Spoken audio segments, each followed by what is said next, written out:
Hello everyone, and welcome to a brand new series with SimRacingOnline. This is the DRM Revival, which of course is a revival of the old Deutsche Rennen Meisterschaft. I hope I pronounced that okay. But we have some classic racing cars here from the 70s, and they are going to produce some fantastic racing. It's a multi-class race pretty much, Division 1 and Division 2, depending on the size of the engine and the aero. It's difficult to tell which division each car is in, unfortunately, so that's going to cause a little bit of confusion, I expect, but I'm going to be doing my best to keep up with it. And the average gap in terms of lap times is about maybe 2 seconds or so, as Matteo Santini goes to the overall lead. Since this is a brand new series, let me show you some of the cars that are available to be driving. We have the Ford Capri, driven by Matteo Santini. That is the Ford Capri 80, so that'll be from 1980. Toyota Celica 78, I believe, or 77. There are two types that are available that look very, very similar. Laurent Lance, the recent champion of the TC Legends Championship, has a Porsche 935-79 or 79J, one of the two. I'm pretty sure it's a 935 anyway. Well, that must be because those are the only Porsches available. And a beautiful, look at that, almost John Player special livery for Mariusz Lebioda. There are going to be some wonderful liveries here today and some wonderful cars on offer. Dennis Matzes is slipstreaming a Capri in his Lancia Beta 80. Oh, and a little bit of a shunt there. And actually, I believe that Matzes is the top Div 2 runner so far, as there are no Lancias in the higher class. Louis Dufour crosses the start-finish line to go to the top of the order. What's he in? He's in another Capri. So the Capri's looking quick, and Santini's just demoted him again with a 126.435. Oh, and runs through the gravel. Brands Hatch, not a particularly long circuit, as you can see, so these qualifying orders are probably going to change quite rapidly, which is okay. It sets us up for an exciting end to the session. What is that? Let me get a closer look at this thing. I cannot tell what this thing is. If I look at the order, yeah, I honestly, okay, I want to check this actually, because I don't want to not know at all. We're looking for Stoyanov. Oh, that is a Toyota Celica 78, so the other one I saw before was a 79. Sorry, a 77. So yeah, this is a Toyota Celica 78. That makes sense, although that is absolutely not how I expected Toyota Celicas to look. I suppose I might just be too young for this. John Vanagis, what's he got? That looks like a Lancia to me. That'll be a Lancia Beta 80 or 79. Both very similar. Stojanovic jumps up to the top of the order in the odd-looking Celica, number 11. So much grip, so much ground effect as they fly through turn 1 here. List of 4 goes fast again, 126.229. That is the top of the order so far for List of 4 overall, in one of the Div 1 cars, of course. Looking back into Div 2, here's Tudor Morris, who has, I think this is a car we haven't seen yet, that'll be a Celica. And that is the 77 Celica, I think, and now that is actually a Div 1 car, technically. There isn't much of a difference between Div 1 and Div 2, and I am expecting there to be an overlap in terms of performance. You know, there's not going to be much of a difference between the back of Div 1 and the front of Div 2, and I'm expecting the front of Div 2 to be right up there in the top 10.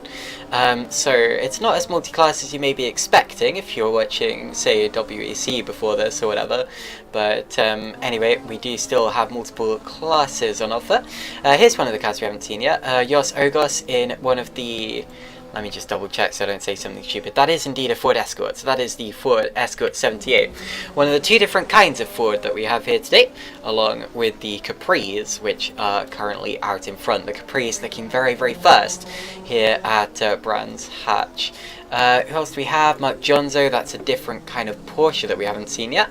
I think that must be a 935-77, because that looks like an older version of the Porsche. And we may be seeing more cars popping up at different points, because there are many other drivers that we haven't seen yet. I believe we have well over 20 drivers here today. It's one of the largest grids that SimRacingOnline has ever seen, which is great to see. And on this grid, you know, we also have things like potentially BMW 2002s or 320is. Other kinds of some of the cars we've seen. Ferraris, I saw a Ferrari 308 on the server earlier, so I think there are some, but we shall have to keep our eyes out for that. Lauren Lons jumps up into 4th overall, less than a second off the overall leaders.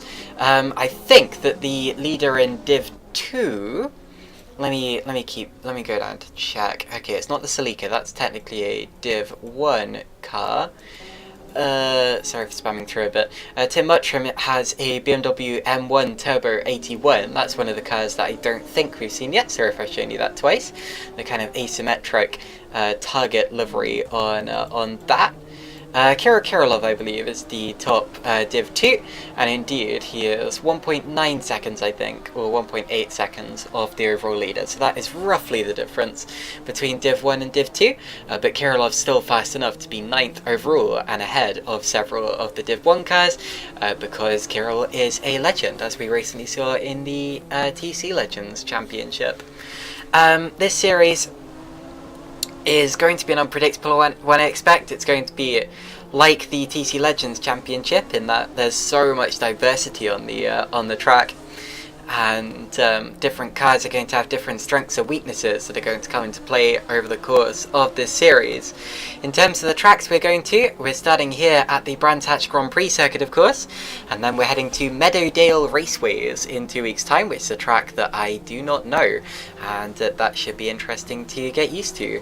Lautsitzring follows that. That is a Roval, one of the only Roval circuits in Europe now that Rockingham has closed down, and that will host round 3, and then you couldn't get a much more different German circuit to the Lautsitzring. The Nordschleife is coming in for round 4. That is the full Nordschleife, so that is going to be quite a spectacle there, especially with these cars. Sebring International Raceway follows that. Very bumpy. It's going to mess with their low ride heights. And then the season ends at Zolder, which is a circuit I think of when I think of the 80s, you know, this kind of era, this kind of car. I am very glad to see Zolder feature on a season like this, and I'm looking forward to that round as well. But anyway, we start at my local track, Brands Hatch, and that is what we're watching Kirill Kirilov traversing right now in the leading Div 2 car, the Lancia 80.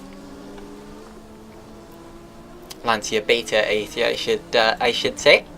Hello to everyone tuning in. We have a couple of people in the sorry, we have a couple of people in the stream already and the YouTube chat. She Loves Candy says hello. Hello to you as well. Hope you got some candy there. Make yourself comfortable.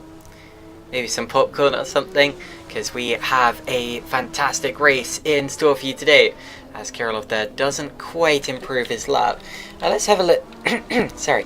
Let's have a look. Let's go maybe up the road a bit and see if we can find. Oh, that is a lovely looking Ford Capri there. Very striking livery. Stefan Lagodin. Not a particularly quick time so far. No disrespect to him, but it's a little bit of a shame to see him behind the leading Div 2 car. And he's slipstreaming. He's got one of the Escorts up ahead, and you can see, luckily, there's quite a difference between the Escort and the Capri, because that makes it easier to spot the difference, I suppose, and to spot which class they're both in. You can see the difference in width there between both of the two Fords, and I like the way you can see the difference there. It's definitely makes my job a lot easier. Anyway, 1 minute to go in qualifying, and Tim Muttram improves his time, goes up to second, and is so close to Lewis de Vore. That is really, really close. Less than half a tenth of a second in it. You couldn't get much more of a scrap for the pole position. And we're into the last minute of timed qualifying now. So can Muttram do anything else? I'm not sure. This has been a great start to the lap. He didn't really take a great line out of Druids. Although through Paddock Hill at the start of the track, Muttram was very much showing his usual sideways all-wheel drift style, which is fantastic to see. Possibly works more on a Grand Prix car from this era, but still, the BMW M1. It's a difficult beast to handle, and if anyone can, I know that it's Tim Muttram. Up the hill he goes, through Surtees, and towards the corner known as Dingle Dell. The interestingly named Dingle Dell corner. Checkered flag will be there waiting for him at the end of this lap, so this is his last chance to go for pole position as the Toyota gets a very big handful of grass in the background and Muttram backs off. So Muttram will not be going any faster here. What about Matteo Santini? He is less than, and de Vore I think has abandoned his lap as well. So it's down to Santini. I don't think Lawrence or anyone else is quite close enough, unless there's someone who maybe hasn't set a lap that's going to blast everyone out of the water last minute. Santini in the Capri. Ford Capri's looking extremely quick today. You see the Zack Speed turbo written on the back. And now out over the grass a little towards the end of the lap. Good evening as well to Brett Metcalf. Nilo20 says Karma, not Toyota.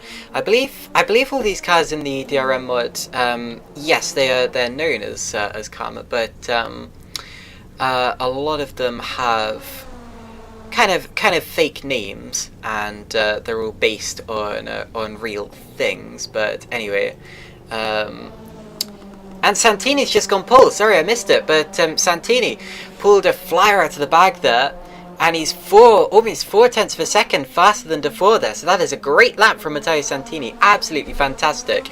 Right, has pole for Div 2 been wrapped up? Of course, it was Kirilov before. What class are all of these guys in? Yeah, I believe that Kirilov is on pole in Div 2. Closely followed, very closely followed by Dennis Matzias. So that is very, very close there. And just going to check actually that the Toyota I saw was indeed a Toyota and I'm not making any big mistakes. I actually don't see it anywhere. Oh, Ferrari. Oh no, it was a Ferrari. My apologies. Yeah, we have Ferraris. This is a 308, so yeah, apologies for not recognizing that. I did think it looked a bit weird for a Toyota, and there you see the well, that would be a Ferrari logo on the front anyway. So that's what you're looking at there. But anyway, we also have Talikas in the field, so I wasn't entirely wrong. But anyway, so here's the grid then. It's Matteo Santini on pole position, and it's a Ford Capri 80 front row with Lewis de Vore. Then it's Tim Muttram, followed by Laurent Lund, Filip Stojanovic, Phil Brown, Michal Mazurek, Mariusz Lebioda, Stefan Lagodin. Then our Div 2 pole sitter, who is Kirill Kirilov, I believe, unless I'm missing someone in that. What division is the Ferrari in? Yeah, that's in Div 1. And then we have Dennis Matzies and Tony Salviti. The Div 2 lead very, very close there. Look at that. Less than a tenth of a second in it. And then Talviti very close to that as well. Jari Lakkonen missing out on his group. Paul Anstey has a Ferrari. 308 81 LS. Max Shepard in one of the 320, the BMW 320s that we haven't seen yet. This being a Turbo 80. Then we have Fabrizio Ferranti. Good to see him back in SimRacingOnline. Haven't seen him for a while. John van der Geest, Tudor Morris, Ted Ho, who recently won race in the TC Legends Championship. Maxime Tendil, Mark Jonzo, Jos Ogos, Kimi Martikainen, Jens Roos, and then Kenny Horton, and that is the pack, unless anyone else joins in. I don't think they will. So 25 cars here today. That is a brilliant grid size here with Sim Racing Online. I don't remember many more grids quite as large as this, and that is a fantastic sight.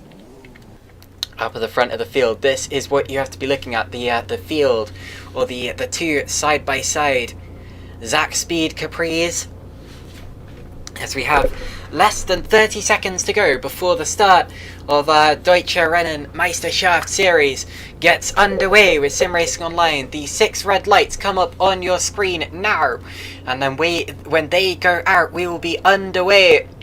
Let's prepare for the start. 4, 5, 6, and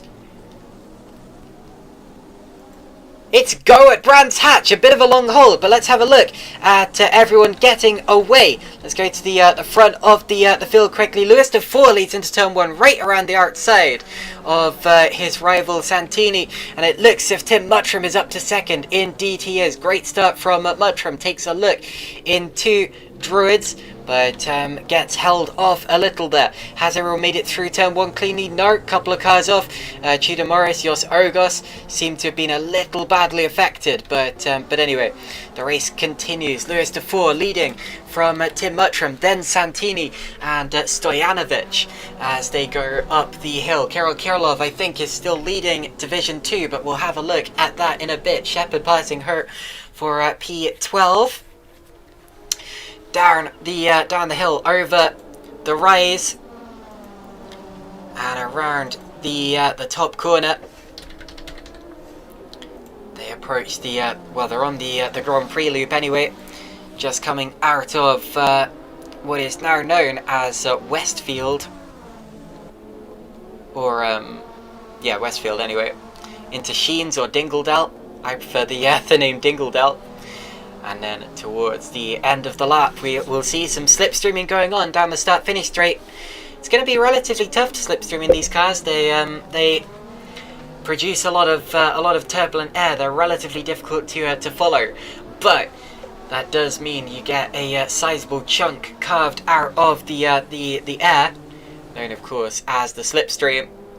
Into turn 1 they go. Santini very close. Lebioda's just passed. Oh, and contact! And look at that. That's Matsi's actually moving up a place, and he is the Div 2 leader. So both leads have changed at the start there. Dennis Matsi's is up into the Div 2 lead, and he's now passed Lebioda on the road. Lebioda is about to be passed by Kirilov, is he?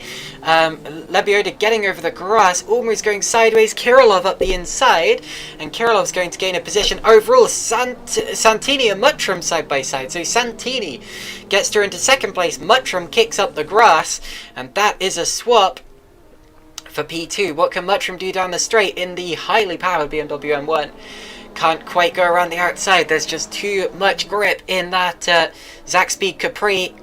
Santini took a quick look back to the inside, but not quite. Kirilov and Mazurek going side by side. Interesting to see Mazurek struggling in the early stages. I do think he's probably better in open wheelers from what I've seen, but we know that Kirilov is a fantastically quick driver. Up towards Sheen they go. One of the Ferraris kicking up the grass a little, but keeping it clean. This is a 1 hour race. Now we are expecting pit stops, but they're not mandatory. I was speaking to John Van der Geest before the race. He said we're not expecting the tyres to last for the whole hour, so everyone probably will pit. However, if someone can run their tyres the whole distance, then they are allowed to. Oh, as Kirilov runs away. Oh, and Kirilov's in the gravel, and that's going to cost him a lot of time. So he drops down the order. Oh, almost gets collected there by Ted Hurt. And Kirilov, oh, and he's still on the grass, can't get it slowed down there. He had a little twitch coming into the corner. He's going to drop all the way down to 17th position. That is disastrous for Kirilov, who took pole in Div 2. Let's have a look at the Div 2 Ordinaire. So it's Matsi's leading that. Max Shepard will be second in Div 2 in one of the BMW M230i's. And then third in that, it's not Anstey because he is in a Ferrari. What's Ted Ho in? He's in another BMW. So Ho is third in Div 2 as it stands, as they go around the corner known as Hawthorne. Someone kicking up the grass again, and I think it was Lebioda who's on the gravel. So Lebioda dropping down the order in the Porsche, drops behind the Div 2 runners, and he is going to have to spend a lot of time trying to gain those positions back. Through goes the Capri of Stefan Legodin, and these cars proving difficult to handle in these early stages. Lewis Dufour, fastest lap there, fastest lap of the race, as he pulls away from Matteo Santini up in front. And the gap is now 1.6 for the lead, so the gaps are coming out. The closest one at the front, actually, so Mazurek is struggling to get past Matis, or Matsies, and if he doesn't get past him quickly, actually, Jari Lakkinen might well have a look at him. Lakkinen all over the tail end of that car. Now the points work, I think there's going to be two categories in terms of the overall order. I expect they will be. The top 23 score points, so that's going to be basically everyone that starts the race, meaning that if someone, as Milan Mazurek goes around the outside of Matsies there, and you see the speed difference in a straight line between Div 1 and Div 2, but Matsies is later on the brakes, gets over the grass. Mazurek now down the inside instead and goes through. So Matsies defended valiantly, but now he's going to come under attack from Lakkinen, who goes past easily. Now the leaders of Div 2 are right together. Ted Ho, Max Shepard right back there, immediately behind Matsies. And I'm not sure if Mac knows that she's fighting for the lead of Div 2 here. I don't know if she's been keeping track of the Division 2 standings, but she is. I'm not even sure if Matsies knows that he's leading Division 2. He probably will, since he saw himself passing Kirillov at the start. And talking of Kirillov, he's just got back past Stefan Legodin. But anyway, this is the fight for the lead of Division 2. But as I was saying, it's worth continuing no matter what happens in your race, because if people retire, you will end up picking up points as a result of that, and more points than you otherwise would do. So anyway, hopefully not too many people will be too negatively affected by this race. Oh, I think Shepard got slightly over the grass a little further back there. That's going to cost her a little bit of time. She's got a sliding Ferrari on her tail. Paul Anstey goes very, very wide there. Now, Anstey isn't in this fight for the lead. He is separating Shepard and Hoare, but he's actually in Div 1, and he's going past Shepard in a straight line. Again, you see the speed difference between the two. Anstey up the inside, goes through. Very nice, very nicely done from Paul Anstey. I've just noticed one of the sponsors on the side of that Ferrari there. If you are below a certain age, I would not advise trying to read what that says, but anyway, that is rather funny. I thought initially it said tag hour, but indeed it doesn't, and a change for the lead. Santini's gone through. Now what happened there? Dufour's last lap was 2 seconds slower, so he must have made a mistake that we didn't see. Dufour, I think, probably made a mistake coming out of the final corner, or at least towards the end of the lap, and Santini has taken the lead. So Santini leads from Dufour and then Muttram. The fight for Div 2 also still on. But yeah, that is a change for the overall order. And the pole sitter, sorry, as I get the hiccups, is back in front. Change 15th. Legodin passes Van der Geest. That is not quite for position, but it is for, well, it is for position, but it's not for class position. Now I wonder whether there's going to be a difference between the tyre wear rates or even the fuel rates on the Div 1 cars or the Div 2s. One thing I wonder is maybe because the Div 2s are going slightly slower, their tyre wear, as Anstey I think's made a mistake. Yep, Anstey off in the Ferrari. Drops down to 13th overall, maybe 14th, because Martikainen's coming through in the Celica. There he goes. And Anstey getting a little sideways. Sorry, as I was saying, I was wondering whether the lower loads caused by the slightly slower speeds in the Div 2s are going to cause the tyres to go off a little slower, and maybe the Div 1s might end up hitting and the Div 2s won't. It's quite up in the air and uncertain at this point in time. We really need to wait to see how this goes, and then we'll have a better idea of things for the rest of the championship. But anyway, into turn 1 heads the battle for T2 on us. Van der Geest, oh, 3 wide further back, look at that! Van der Geest round the outside of Martikainen and almost Lebioda as well. I think that was Lebioda just slipstreaming his way through, but he runs wide and onto the gravel.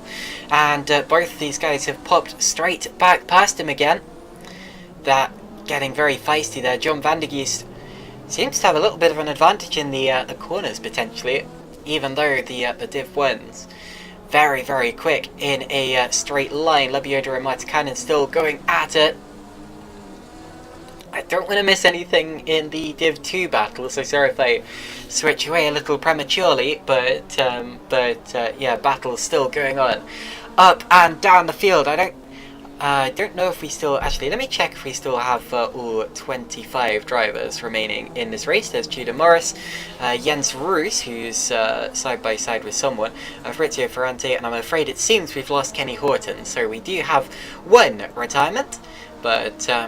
for 10 minutes into the race and a field this large, that is actually not that bad at all, so I'm very glad to see that. Oh, as Shepard gets onto the grass slightly, looks as if she was maybe going to have a look at Matsies, but yeah, touched the grass slightly. Lebioda gets back past Van der Geest again. That's a real scrap going on down for 15th, and look at Max Shepard up the inside again of Matsies. Matsies almost shuts the door. They give each other enough space, and Matsies is able to keep it around the outside. One thing I've noticed about the Capri, the front bodywork may be really, really wide, but the front wheel axle isn't actually that wide compared to its rears. That might be causing a bit of understeer, potentially, compared to some of the other cars that are wider at the front, but the Lancia very much kind of folds in at the front, if you notice. It's a sort of wedge shape. So I expect if Shepard has that problem, then Matsies may well have the same one. Shepard seems very quick in a straight line. We saw that down the start-finish straight, so let's see what happens this time. I think all Shepard needs to do is just keep close enough to Matsies that she gets a good run. And then she may be able to have another challenge down into Paddock Hill Bend, one of the most dangerous and difficult corners on the track. I've been to this circuit. Oh, as the leaders are going side by side, let me quickly have a look at that.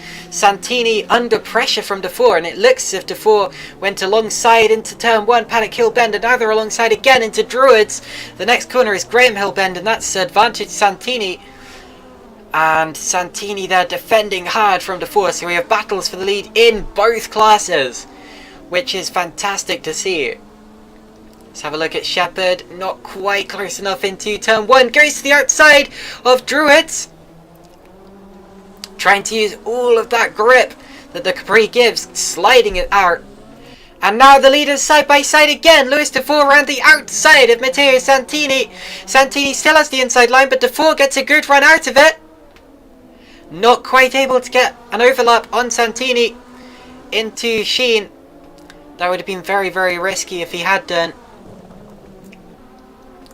But this is a very exciting point in both races, Div 1 and Div 2, which is fantastic to see. And Shepard has got past Matsies into Hawthorne, and that is a change for Div 2. And that is a... Well, I'm sorry we missed it, but I presume it was a good move from Max Shepard. Probably slipstream past in a straight line, but it worked. Oh, Ted Hur losing places, dropping back in the BMW. Have we had a change for P3 in Div 2? That Porsche isn't a Div 2 car, neither are these two. So no, Ted Hur still P3 in Div 2, but further back from where he was. Let's have a look back up to the leaders here. And Max Shepard, indeed, despite the overtake, put in her personal best lap of the race that last time around. DeVore kicked it a little bit sideways, but yeah, some of the cars, especially Shepard, really pushing still at this point in the race, as we're approaching the 15-minute in point. Look at the fire licking out from the side of the Capri and the back of the M1. Different exhaust placement. Take your pick as to which of those you prefer. But anyway. And for, of course, I was about to say trying to keep it within a second of Santini. You don't have a kind of, I mean, that's sort of an arbitrary buffer, because you don't have the DRS or whatever that you might do in the modern day. This is pure classic racing, of course, but still, you want to be within a second of your opponent, because that's when your opponent really starts to feel pressured. And after 15 minutes of racing, it's Santini, DeVore, Muttram, Stojanovic, who we haven't seen much of. Then Luns, Brown, Mazurek, Lakinen, Shepard now leading Div 2. Then it's Matthews, Jonzo, I think, in P11. Yes, indeed. Lagodin, who is actually in a fight with Jonzo right now. That is over P11. Lagodin in that Capri. Anstey chasing them down in the Ferrari, trying to gain that place back. Oh, Ted Hurd just getting, I think he got passed by Lebioda in a straight line, but then Lebioda went wide enough, because last time I looked at them, they were in the same order. But Lebioda kicking up the gravel. And I was saying earlier, actually, that every time I go to this circuit, I watch from Paddock Hill, and there are always so many people who kick up gravel there or spin off and get beached. It's a really, really difficult corner. In more top-heavy cars, it can be a bit of a rolling hazard, but luckily these cars are a bit flatter than that. Kimi Martikainen, P16, then it's Kirill Kirilov, Maxime Tendel, Tony Talviti, John Van de Geest, Chida Morris, Jos Ogos, Fabrizio Ferrante, Jens Roos, who apparently has just come out of the pits, maybe, and I'm afraid our only retirement so far has been Kenny Horton. DeVore was getting closer there, but had a little slide, and Lagodin has just got past Mark Jonzo, so now Jonzo is under pressure from Paul Anstey for 12th overall. Anstey in the Ferrari, recovering after his mistake earlier on. Take a little look. I think his better opportunity would be up here through Clearways and towards Paddock Hill Bend. It's one of those corners where, as Anstey is up the inside, it's one of those corners where whichever line you take going in doesn't really affect your exit speed, which makes it great for going side by side on entry, and fantastic for hot lapping as well, because you get to see a lot of different ways of taking it. Up towards the Grand Prix loop again. This corner known as Surtees, and it's quite steep up there actually. Often you misjudge how steep that hill actually is, as in the background are Anstey and Lebioda. Lebioda on the outside, and does he keep it within the lines? Just about. Keeps it on the curb. That was pretty good actually from Lebioda, but didn't quite. Oh, and Anstey's made another mistake. That looks very similar to what he may have done earlier. Anstey runs off again. Oh, and Lebioda backs off for him. So I wonder whether Lebioda maybe tagged him. I'm not sure I saw that, but anyway, Lebioda backed off. And yeah, looking back at the stream, there's definitely a possibility that there was a tap. Would have only been a quick one, but anyway, that is sporting of Lebioda. And Anstey has gone back through into P15. Now let's look at the leaders again. This gap keeps yo-yoing up and down. Keeps coming out to over a second, then coming back down to under half a second, then going out to 1.5 seconds, and then going straight back down again. You really can't predict what's going to happen next in this race. And I wonder what's going to happen when these two start hitting traffic. because with the Div 2 cars on track, I'm expecting, I'm expecting them to get lapped maybe 2 or 3 times overall. And I think that Matsy's, he's had a spin! Our second place car in Div 2 has had a spin! And that's down at Graham Hill Bend, I think. Or is it up at 30? Well, I think it was coming out of Graham Hill Bend. And Matsy's dropping well down the order. Ted Ho goes through to second in class. And Kirilov is approaching for third in class. Kirilov taking a look to the outside, trying to regain what he lost earlier on when he ran off. Goes to the inside now. Not quite. So a disaster for Matsy's, and we didn't see how that happened. But that gives Shepard a lot of breathing room for the lead of... and Kirilov's losing it again. Kirilov hit the wall there on the inside. And gathers it up, but that's going to cost him time. And Lebioda now running through the gravel again. This is chaos. Look at Tony Talviti coming through. Tony Talviti, not used to being this far down the order. And Lebioda crashes again. No, he gathered it up. Well, if he didn't hit the wall there, that was a great save. I think he may have done, though. I do want to see, though, is there any damage to Kirilov's car? Oh, no! Kirilov in the wall again! Surely there's going to be damage now. He's hit the wall 3 times, 4 times in the space of half a lap. That is awful for Kirilov. Surely his car was damaged, and that's what forced him to go off. Let's look on board and see if he has steering damage. Possibly. Doesn't look too bad if there is any. But that is a disaster for Kirilov. I'm using that word a lot, but he is dropping further and further down the order. The top 3 in class are now Shepard, then Ho, and Matsy's is still third, just about. Talviti stands a good chance at a class podium hit. But, goodness, whatever got into that bunch of cars there, I don't know. But it has really shaken up the Div 2 order. I very much hope that in the future rounds of this championship we get a similar number of cars to this. Because you often see it in SimRacingOnline that the series starts off with quite a lot of cars and then it just kind of trickles down over time as Tyndall continues to have issues. Kind of happened last time out with TC Legends, not quite to the same extent as usual though, which was good to see. But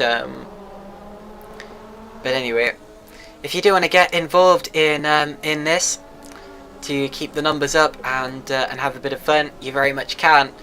You only have to go to simracingonline.co.uk and then sign up. It's completely free. The only thing you may have to pay for are mods, DLCs, that kind of thing.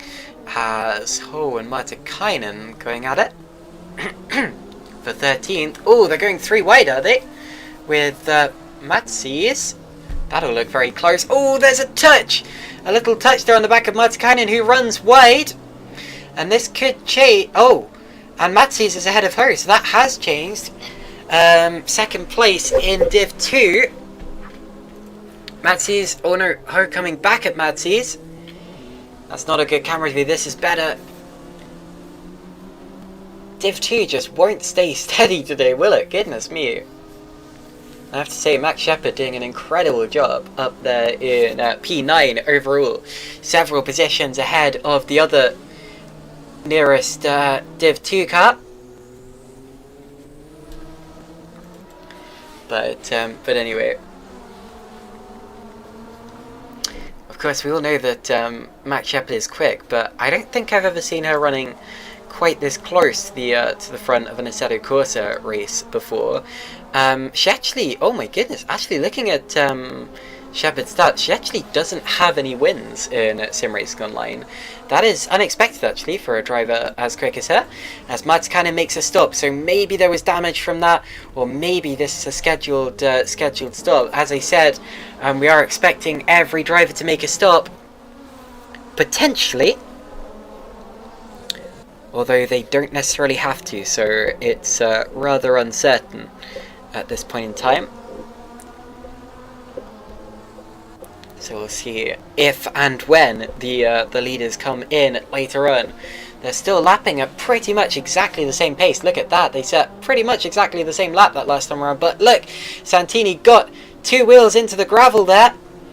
Had a bad run up into Druids. Brake late. That's not going to give DeFore a chance to attack, but it's going to break both of their rhythms a little. Now it's all about who can get that rhythm back quick enough, or quicker than the other. DeFore with a little bit of a slide out of Graham Hill Bend. I'm surprised they haven't caught traffic yet, actually. I thought they would have done by this point in the race.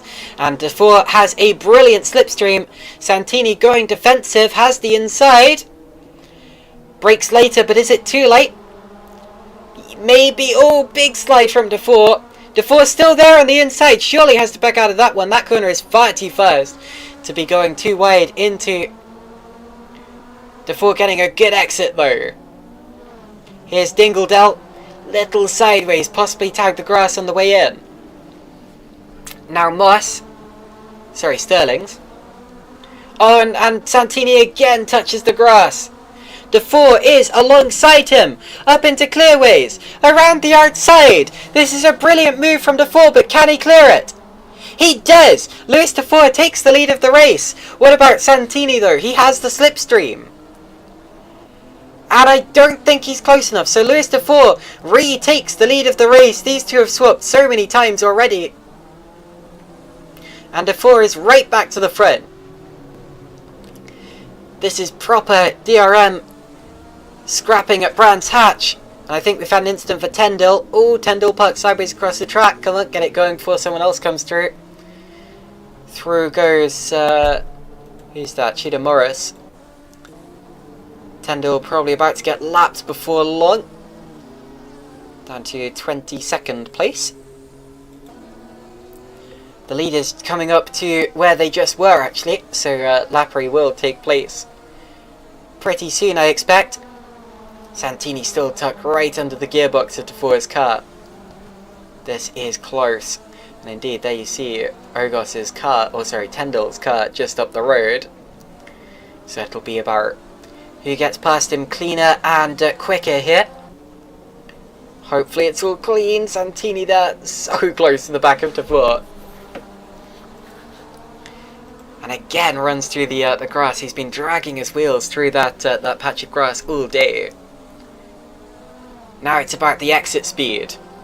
DeFore agrees to the pits, so DeFore decides to pit earlier. And now I don't know how long a pit stop takes here, but we shall see. Ignore that other Capri in the pit. That is the camera car, the car that's necessary to be on the server for the stream that you're seeing now to take place. But DeFore is dropping down the order. You get a great view from here actually. You can see all the other cars going past through clearways and along the pit straight that really isn't that straight at all.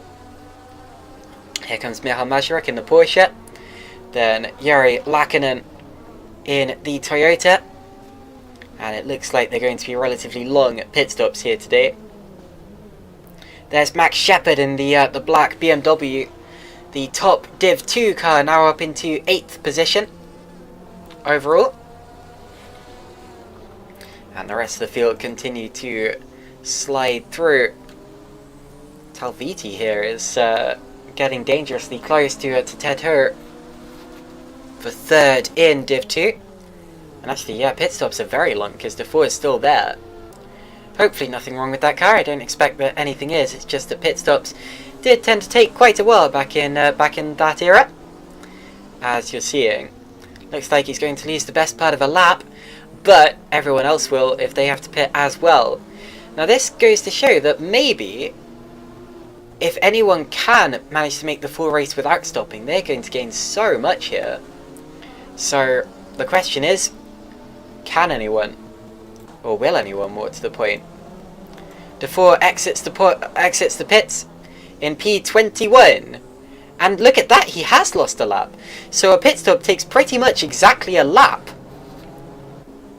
Santini has gone through, and DeFore there is fighting with him for position, but separated by a lap. So this creates an interesting dynamic where if everyone does have to pit, they are going to end up fighting with people that they are genuinely fighting with, but also getting blue flags and not having the right of way. That could be interesting. It gives another incentive to stay out for as long as you can, and potentially stay out for the whole race if indeed possible. Let's see what Santini does. Will he react this time around to Defoe's pit stop? Of course, he didn't react to it last time. But anyway. Also, looks as if it might be taking Defoe a little while to get his tyres up to temperature, because he's not going particularly quickly right now. He's got to pass Jos Ogos. Ogos looks as if he's not going to make it particularly difficult for him. Through goes Defoe into what is 19th for this point in the race. Max Shepard is doing an incredible job. She is almost passing Jari Lakkinen here. Now, wouldn't that be incredible if she pulled that off? Slavioda pits. Max Shepard, remember the lead Div 2 car, and I'm really starting to consider whether that, no, I shouldn't say that, yeah, it's definitely a Div 2 car. It's the 320i 79, I think, or 79B. Actually, I think it's the 320i 80, but still, that's a Div 2 car. But Shepard driving as if she has all the horsepower and aerodynamics of a Div 1 here. I'm surprised by how early Defoe pitted compared to these opponents. And Defoe will be a little bit worried at this point in the race, thinking, oh, have I made the wrong decision? Is everyone else going for a zero stop? Or something like that. I know that feeling. I've been in a similar situation.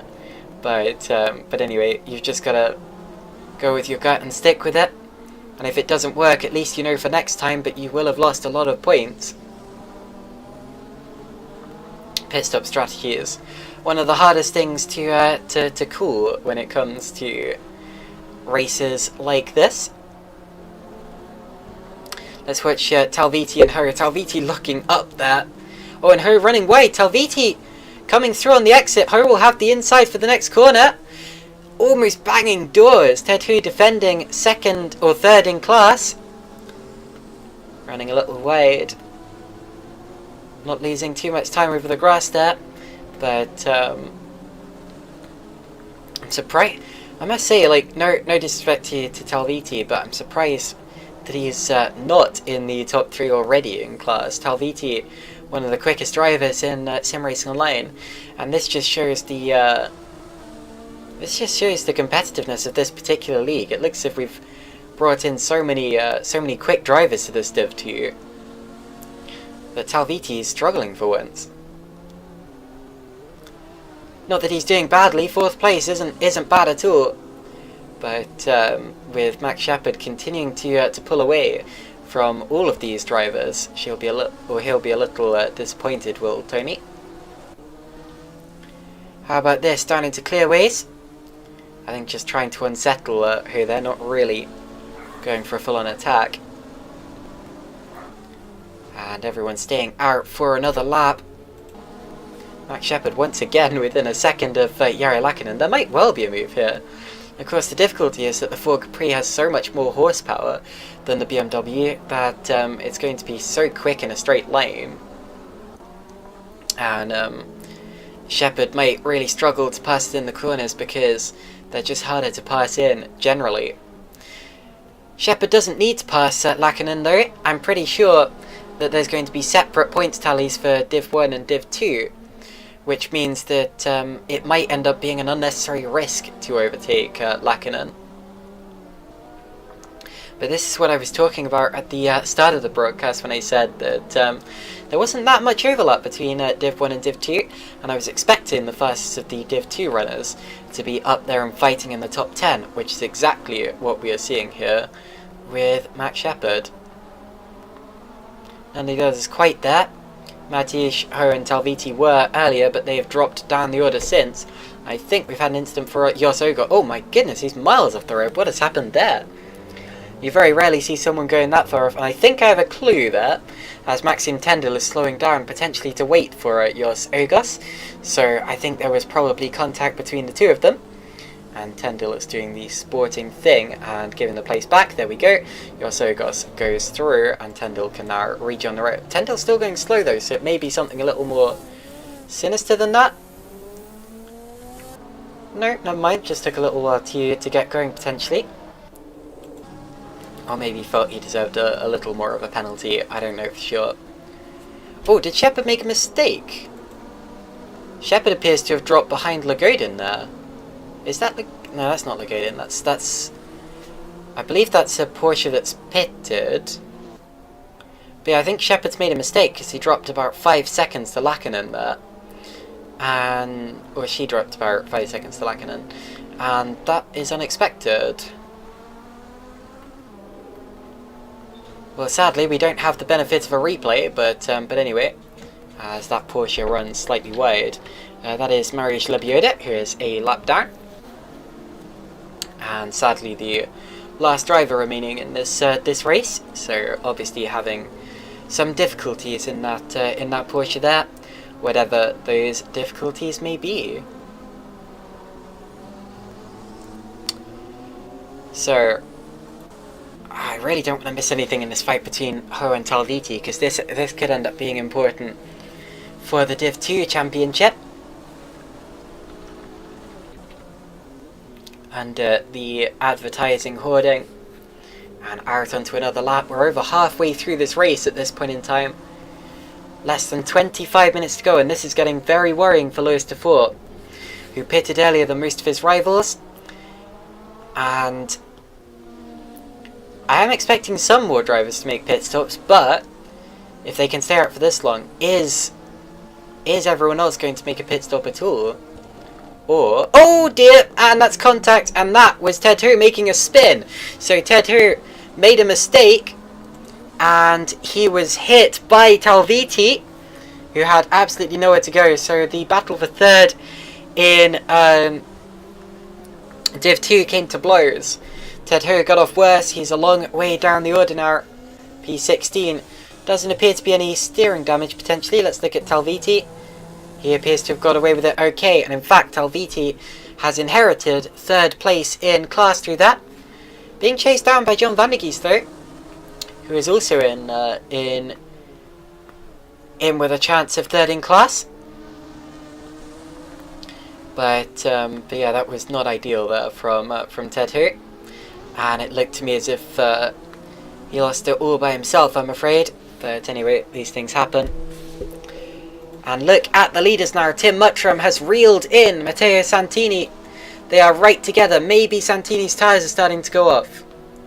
Either that or Muttram's just started to put the foot down, saying that Dufour's not there. Just started to fly. Was that Dufour up ahead of them on the road there? Because last time I looked, Dufour was behind them. Let me have a look at that. Yeah, that is. So Dufour has actually passed them. Dufour has gone flying through on softer tyres, I expect. So he's not a lap down anymore, but he's still in real danger of finishing miles down the order. Literally miles down the order, because a lap here at Brands is. Let me just check the stats. A lap here at Brands is 3.9 kilometers long, so that's 2.4 miles. So that means that Dufour is roughly 2.4 miles between these leaders at this point in time, and that is a lot of ground to make up, no matter who you are or how fast you are. Of course, there is another layout of this circuit that is often used for racing, which is the Indy circuit, which is much smaller, much shorter. And that is only 1.2 miles long, but that is not what we're running today. We are running the full double-lengthed Grand Prix circuit.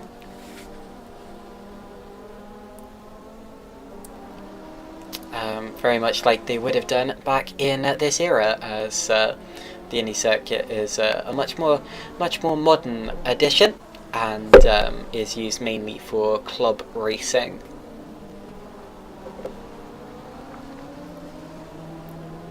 Interesting engine sound I thought I heard in the background there. It sounded almost like someone was dramatically spinning the wheels up. Let me look down the order and see if everyone's okay. I think so. Not sure what I heard there, but anyway, Tim Muttram has a run towards Paddock Hill Bend. He's going to the outside line of Matteo Santini. What about the switchback? Does Santini run wide? Yes, he does. Muttram's going to have the inside for Druids.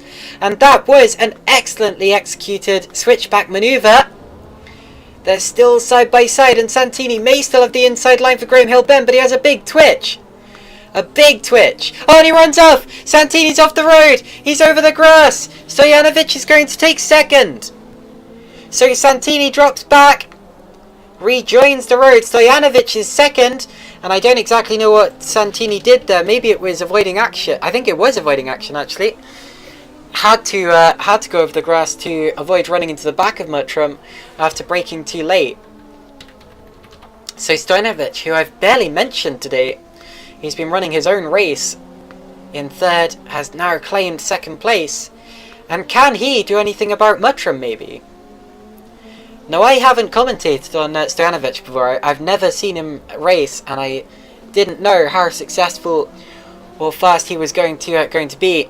And that is actually because this is his very first SimRacingOnline event. So, welcome, big welcome to SimRacingOnline to Filip Stojanovic. He is very much making his name known here, and that is excellent to see. Another driver I'm interested in that I haven't heard of before is Dennis Matzies. And that is because this is his first SimRacingOnline event as well. So welcome in to Dennis, who is just behind this fight for 9th between Lagodin and Anstey. Welcome, welcome. I wonder if there are any more drivers who are brand new. I'm going to quickly scan down the order as Anstey does go past Lagodin now on the inside. That Ferrari, very fast in a straight line, very slippery through the air, very streamlined and aerodynamic, and has made the move stick. Shepard is caught right back up to the back of Lackinen, goodness me. So despite dropping 5 seconds back, Shepard is right back with him. And it shows that at this point in race, Shepard may actually be the faster car. Now we are in the last 20 minutes of the race. This is unexpected, how only one of the leading drivers has pitted. And there's an incident for Tudor Morris in the Celica. Gets it running again. Through goes Fabrizio Ferrante. Morris is going to be 20th because there goes... no, sorry, that isn't Martikainen. That'll be Majerak, who's a lap ahead. Am I right? Yes, I am. Sorry, just wanted to check since this is the first round of a new series. Okay, anyone else new to this this league? What about Kenny Horton, who was our first retirement? Yes, so Kenny Horton, another new driver to this league. So we have 3 new... Santini's had an incident! Santini's run wide! And he's down to 5th! So Santini, who was leading not too long ago, has had an incident off screen that I didn't see. His second major off of the race. And that is dramatic in terms of the order. He is down to 5th. That means Lons is up to 3rd. Our champion of the TC Legends series, who again I really haven't mentioned much today. Brown is up to 4th. Another driver who I haven't mentioned much. And Santini all the way down to 5th. Kirilov's just been passed by Dufour there, so Dufour has made it up into the top 15. But he's still a long way down the order in and amongst the Div 2 runners. And he will be disappointed by that. Now Shepard is in the slipstream of Lackinen here, but Lackinen has the faster car in a straight line. Shepard, I think if he... oh, and what's happened there between... Oh, Lagodin! I think maybe Lagodin was going to the pits and misjudged it because he's in the pit wall. Either that or he spun coming out the final corner because, yeah, he hasn't actually bailed to the pits. So Lagodin's had an incident. And remember, he was running very close, actually, with Paul Anstey, so maybe there was contact. I'm not saying there definitely was because I didn't see it, but anyway. There's been an incident there with Stefan Lagodin, who is now down into P16, so that puts Dufour back up into P12. And Santini's off again! A 3rd incident for Santini. He's pointing backwards on the road. Majerak is up into the top 5. Santini gets it running again cleanly, hopefully. This is going from bad to worse for Santini. I really think his tyres may be going off here, and that's what's going on. because he's been having so many incidents, possibly some damage, although I don't know where he would have picked it up from because I don't think he's hit anything. Still doesn't pit though, so he still wants to risk it on those, well, definitely flat spotted by now tyres, I expect. Disaster for Santini. He knows that he could have won this race, and I'm afraid just hasn't. But anyway, Shepard now to the left-hand side of Lackinen, but she'll be getting a face full of air. Around the outside though, she's still there. This might be done here from Shepard. My goodness, that is brilliant driving from Mac Shepard. This is, and I've known Mac for over 2 years now. She's a really close friend of mine, and this is the best that I've ever seen her drive. Third Turner passing Stefan Lagodin for P16. I'm quite surprised about that actually, for Shepard, because I messaged her earlier to say, hi there, are you feeling ready for DRM? And she said, nope, haha, need to do more practice. So, well, clearly that practice worked, whatever she did. And Lackinen, not able to come back at her. 7th overall, big slide for Yakinen, gathers it up. Talviti now on the back of Jonzo. That Porsche a lot slower than a lot of the other cars.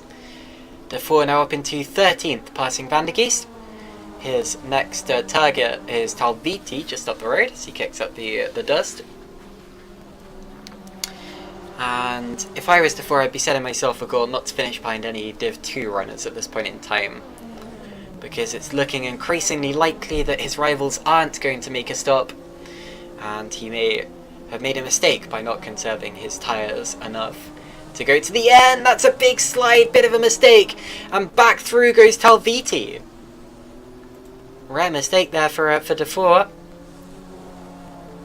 Yeah, looks like he just accelerated with his rear right on the grass, which caused the tail to kick out slightly. But anyway, I'm sure that he will be right back on top of and past John Van der Geest. It won't take him that long. No disrespect to Van der Geest rather, but you know, Defoe is in a much quicker car at this point in the race. Van der Geest and Defoe tend to be pretty evenly matched in equal machinery, actually. I remember in the classic Grand Prix League, they were pretty close together a lot of the time, and I think they had a couple of fights in TC Legends as well. So of course, with Defoe having the faster car, it should be pretty straightforward between the two of them. And indeed, Defoe has now gone past John Van der Geest, so it was indeed pretty straightforward. Matzi's around the outside of Anstey. Good move. Anstey still there on the inside, not quite, has to back out of it. Talviti also passing Jonzo.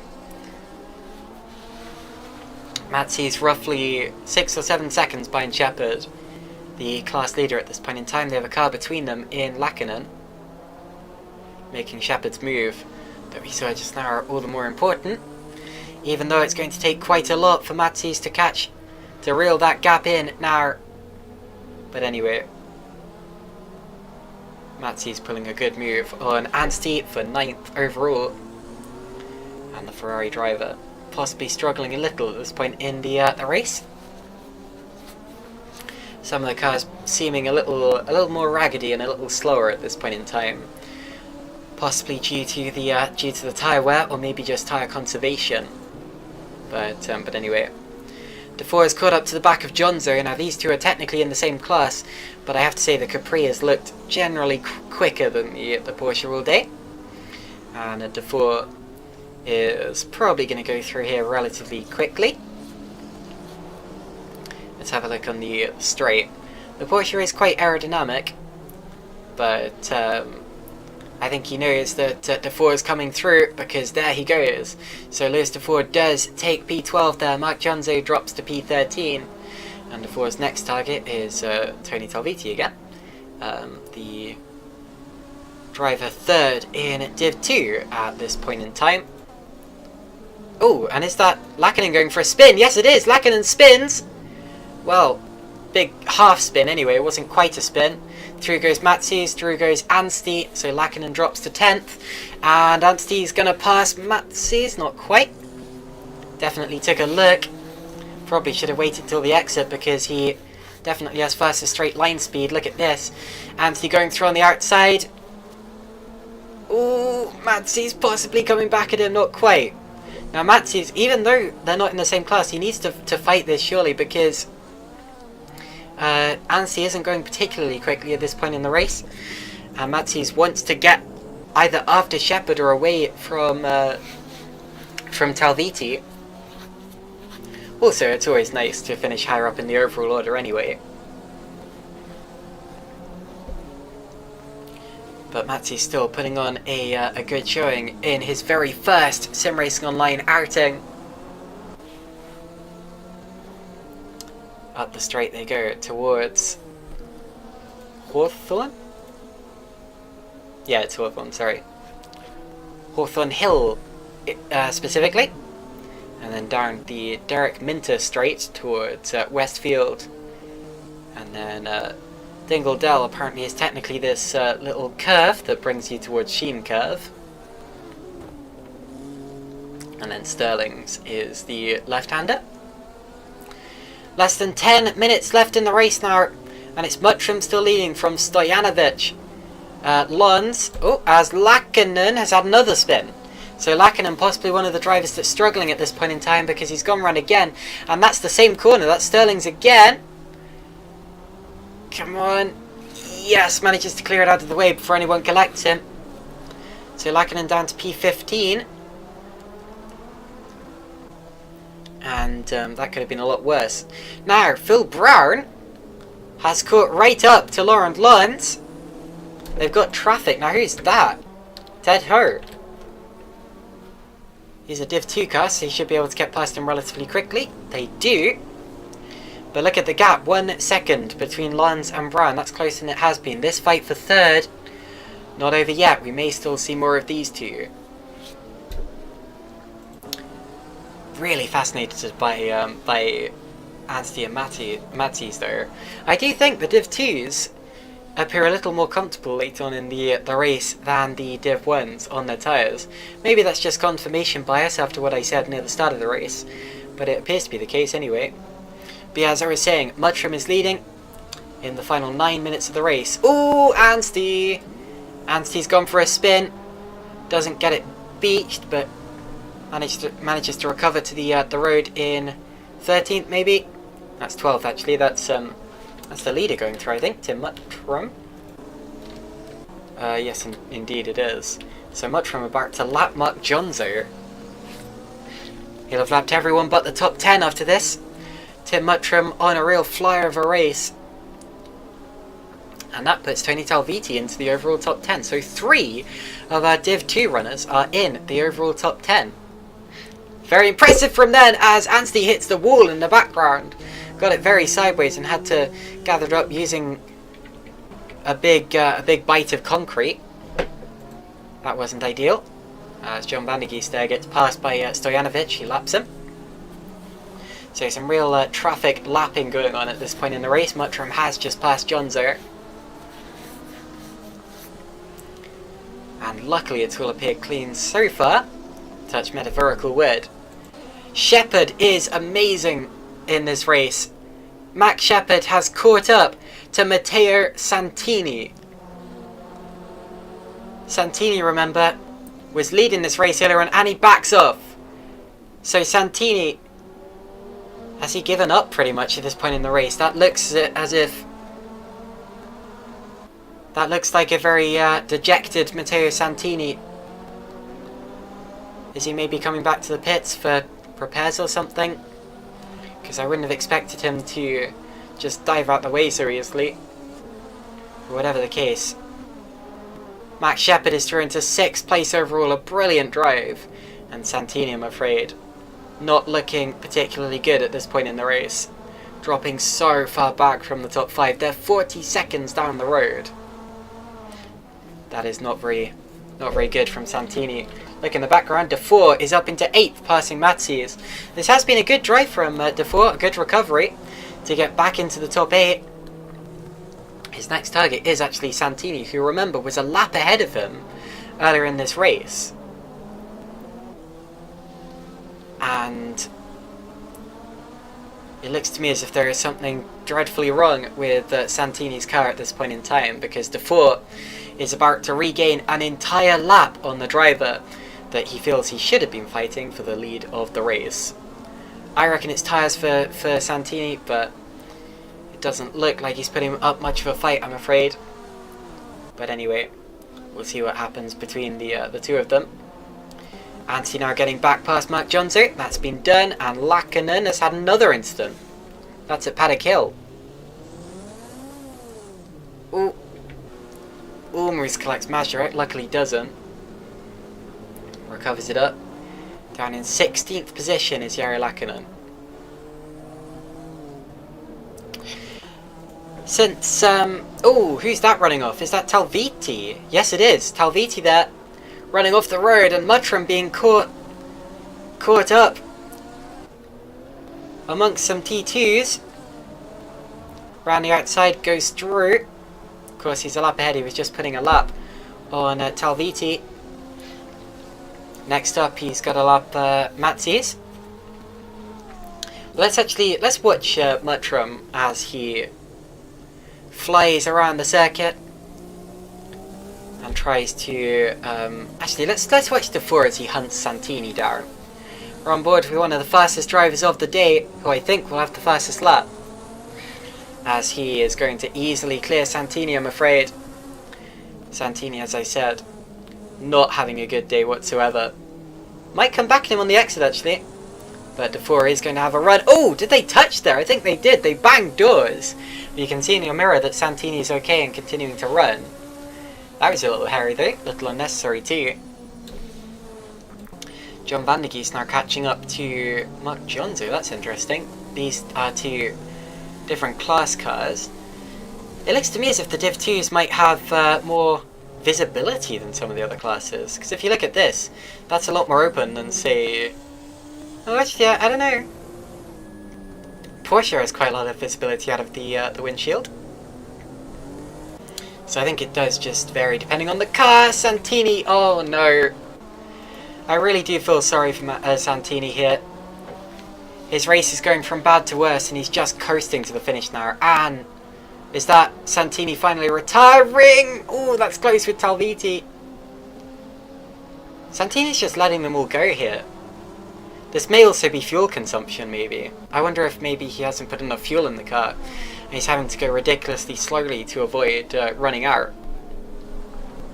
Whatever the case, Santini is lapping 9 seconds a lap slower than the Div 2s at this point in time. And this is a very sad showing from the Italian. It'll be interesting to find out exactly what is going wrong with him, if we ask him that after the race. Dufour about to pass Shepherd. Shepherd very sensibly moves over because they are not really in the same race, even though that was for position technically. Dufour up into 6th place. It's been a great recovery drive, but he will be kicking himself for that that pit stop and for the fact that he couldn't run the whole race without stopping, as pretty much all of his rivals have. Paul Anstey now into the top 10. Santini out of the top 10. I really feel sorry for him, as I said. John Van der Geest still close to Mark Jonzo. I do want to see more onboard action from Tim Muttram though. I apologise for the lack of... Oh! Santini's just got back past Anstey, that's interesting. So maybe Santini's not completely given up yet. Exit of clearways. Switch as this battle for P10 continues. Anstey coming back at him down the start-finish line. At the inside, as I was saying, I apologise for the lack of onboard cameras, but I've been too enthralled by the battles going on up and down this field. And Santini appears to have had maybe a life pump back into his car or something, because he suddenly started to push. Maybe he suddenly realised that he does have enough fuel to complete the race all along. I don't know if fuel was the issue, but he's going quicker than he was. Anstey now back up the inside. Does he get back into the top 10? Yes, he does. What can Santini do on the exit? Like Jonzo closing in as well. He would love a top 10 from this. Down the straight, Anstey very quick there. The Ferrari has so much power and aerodynamic ability. Santini running wide, Jonzo going through into 11th. Nope, backs off. Oh, I think they were both expecting the other to back off, and Santini does go for another spin. He's parked it backwards across the track, he's in the wall. Now props to Santini for continuing in the race, because a lot of other drivers would probably retire the car right now. Oh, gets it running. Also props to him for doing it cleanly. A lot of others may have panicked and just tried to plant their foot and, you know, shoot across the road to get into a safer place or whatever, and that can often cause some huge, horrendous accidents. Santini about to be passed by Ted Hurt, and I think he may actually be retiring now. Well, he's out of the top 14 anyway. So, we are now on the final lap. Let's watch Tim Muttram as he passes... Is that Shepard again? Yes, it is. Oh, wait, sorry. I got Muttram confused with Defoe. But anyway, yeah, so Shepard laps... Oh, sorry, Muttram laps Shepard, and it looks as if two class winners are going to cross the line. Wait! Is that Matsies? Matsies is P7! When did that happen? Matsies is ahead of Shepard! That happened not too long ago. Looking at the order, there was a sudden change. Matsies was reeling in the gap, and he's just got through. And I'm really sorry I missed all of that. I just wasn't concentrating. But anyway, through the final corner comes Tim Muttram. Matsies is going to get another lap here, so Matsies is going to win Div 2. Tim Muttram crosses the line, but Shepard is going... There we go. So Tim Muttram wins. Great drive from him. Shepard is going to be second. Well, no, sorry, not second, but 8th overall. Stojanovic second. Great drive from him as well. But that means that Matsies is now unchallenged. He is going to finish on the lead lap. That is phenomenal. And I feel really sorry for Shepard. I wonder if her tyres just went off in the late stages. Really sorry for missing that. Lons is P3. There's Phil Brown. So Shepard was second in Div 2. There's Shepard looking backwards, doing donuts, so he still... Oh, clonk. So he still seems happy about it. But anyway, Tony Talviti is third in Div 2. But let's watch Dennis Matsi's victory lap effectively, as he laps, I think, Jari Lakkinen. Goodness. This has been a wonderful drive from both Matsies and Shepard, but despite all of Matsies' problems earlier on, he is going to finish on the lead lap of the race in a Div 2 car. That is phenomenal. And I have to say, driver of the day for me goes to Dennis Matsies. I might be celebrating too soon. He's still got a corner or two left, but anyway. And Dennis Matsies is going to be the last driver to finish the race, apart from Lakkinen. But he is going to win Division 2. There he goes. Dennis Matsies a lap ahead of his class. I won't tell the full story. It was much, much closer than that between him and Shepard. But he has won Division 2. So that's the lot then. Let's look at the order. Tim Muttram won the race overall, followed by Filip Stojanovic, Laurent Lons, Phil Brown, Michal Mazurek, Lewis Defoe. Also, actually, a quick shout out to Filip Stojanovic. A podium in your first SimRacingOnline outing. Very impressive. And Dennis Matsies, of course, a win in his first SimRacingOnline outing. Even more impressive than that. Max Shepard. So after Brown it was Mazurek, then Defoe, then Matsies. Max Shepard second in Div 2. Now the results will say she was a lap back. But yeah, that really won't tell the full story. Tony Talviti third in class. Then Paul Anstey, who was actually a Div 1, so was Mark Jonzo. Then it was John van der Geest, Kirill Kirilov, the pole sitter in Div 2, who I'm afraid had a bit of a dodgy race. Ted Hurt, Stefan Lagodin, Fabrizio Ferrante, Tudor Morris, Matteo Santini, Kimi Matikainen, Jari Lakkonen, Marius Labioda, Jos Ergos, Jens Roos, and then the 2 retirements were Maxim Tendel, didn't exactly see how that happened, and Kenny Horton. So that was the race. John Managhy says, thanks Caitlin, no problem. I very much enjoyed that one actually. That was a very exciting race right to the end. And I'm very much looking forward to the next round. Remember to join us in 2 weeks' time for a race at Meadowdales Raceway. And if it's anything like this, then it is going to be very, very exciting indeed. But anyway, that was that. Thank you all for watching, and we will see you in 2 weeks' time. Goodbye!